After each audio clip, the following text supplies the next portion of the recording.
मैया डालावा बनावे हो कवन मसेना। मैया डालावा बनावे हो कवन मसेना। फागुन मासे मैया बसवा काटावे हो चैत मासेना। फागुन मासे मैया हो बसवा काटावे हो चैत मासेना। मैया मोरी डालावा बनावे हो चैत मासेना। मैया मोरी डालावा बनावे हो चैत मासेना। डालावा बनाई मैया सिरावा पधैली हो कि चाली भैली ना। डालावा बनाई मैया सिरावा पर धैली हो कि चाली भैली ना। मैया मोरी मालिन फुलवरिया हो कि चाली भैली ना। मैया मोरी मालिन फुलवरिया हो कि चाली भैली ना। बेल फुलवा लोढ़े मैया चमेली फुलवा लोढ़े। बेल फुलवा लोढ़ेली मैया चमेली फुलवा लोढ़ेली कि ओढ़ाउले फुलवा ना हो कि ओढ़ाउले फुलवा ना। मैया मोरी लाले ओढ़ाउलवा हो कि लोढ़ी लिहली ना। मैया मोरी लाले ओढ़ाउलवा हो कि लोढ़ी लिहली ना। फुलवा लोढ़िया मैया भरली डालवा हो कि चाली भैली ना। फुलवा लोढ़िया मैया भरली डालवा हो कि चाली भैली ना। मैया मोरी मालिन दुआरिया हो कि चाली भैली ना। मैया मोरी मालिनी दुआरिया हो कि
कोढ़िया होया चरवा धरे बना जरी के होई भसमवा हो चरवा धरे बना जरी के होई भसमवा हो चरवा धरे बना अतना बचन सुनी राजा के बेटौआ हो कि खड़े गिरलन ना हो कि खड़े गिरलन ना कि मैया के चरण पकड़लन हो कि खड़े गिरलन ना मैया के चरण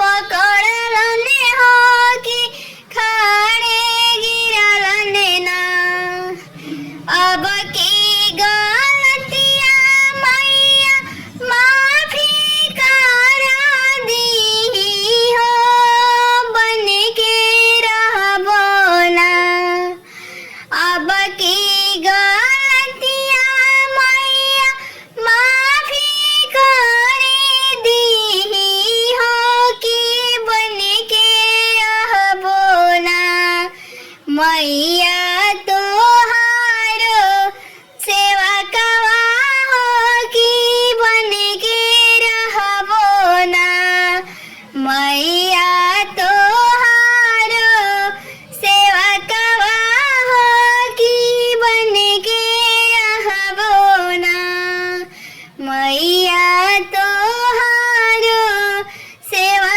कवा हो कि बन के रहबो ना। प्लीज मेरी गीत अच्छी लगी तो वीडियो को लाइक कमेंट सब्सक्राइब